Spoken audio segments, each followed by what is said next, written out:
Good afternoon. At the onset, I'd like to thank Mayor Evans and Assistant District Attorney Mike Caranti for joining me here today.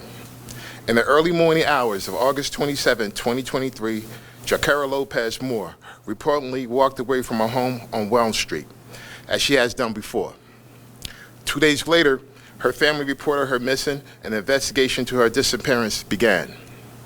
The search for Jakarah not only included members of RPD, but our entire community came together in hopes of finding her safely. Sadly, on October 14, she was found murdered in a wooded area along the Erie Canal. The investigation to the circumstance of her murder ultimately determined that she was shot and killed by 27-year-old Reign Tapiato in the woods near 1850 Lyle Avenue, the same night that she walked away from her home on Weld Street. This morning, the United States Marshal Task Force located Tapiato on State Street in the city of Rochester and safely took him into custody.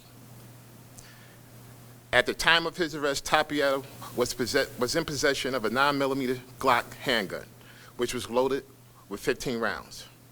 The identification of Tapiato as Jakarah's killer is not only a product of the hard work and dedication of the Major Crimes Unit, but also that of the officers from Clinton Section and investigators from the Criminal Investigation Section that uncovered key pieces of evidence and information that ultimately led to the identification of Tapiato. This was a team effort, starting with the initial officer that began the preliminary investigation, all the way up to the investigator from the Major Crimes Unit that ultimately brought closure to not only this grieving family, but to our entire community. Mayor Evans.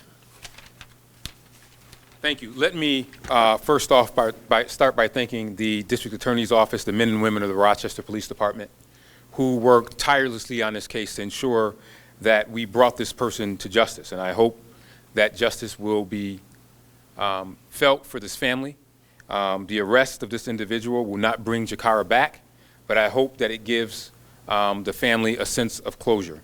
Anytime we lose anyone to a homicide in our city, it is a sad event for us.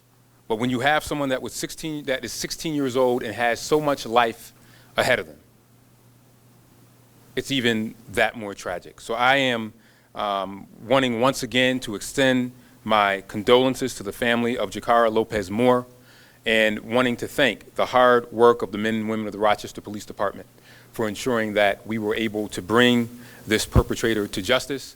And we know that this will now be adjudicated in a court of law, and we hope that justice will be served. I ask that we continue to pray for the family and that we continue to look over our young people as they go through all of the trials and tribulations that they have in their life. But no one, regardless of their age, should ever meet a tragic fate of being murdered in cold blood like Jakarah was. But again, thank you to the RPD, thank you to the District Attorney's Office, and our thoughts and prayers are with the family, and we will pray for swift justice in this case. Thank you. I welcome your questions.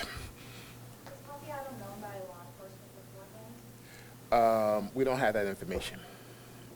Chief, what was the relationship between the victim and the defendant? They were acquaintances. How were you able to pinpoint the exact day of her death? I'm sorry? How were you able to pinpoint the exact day of her death? Well, so during the initial phase of the investigations, the officers and investigators that responded to the scene, they collected physical evidence that helped us determine when she was murdered. And when was he identified as the suspect? Later on in the investigation. You're welcome. Were there anyone walking with her when this incident occurred? We don't have any information that says that. At this time, the investigation is ongoing.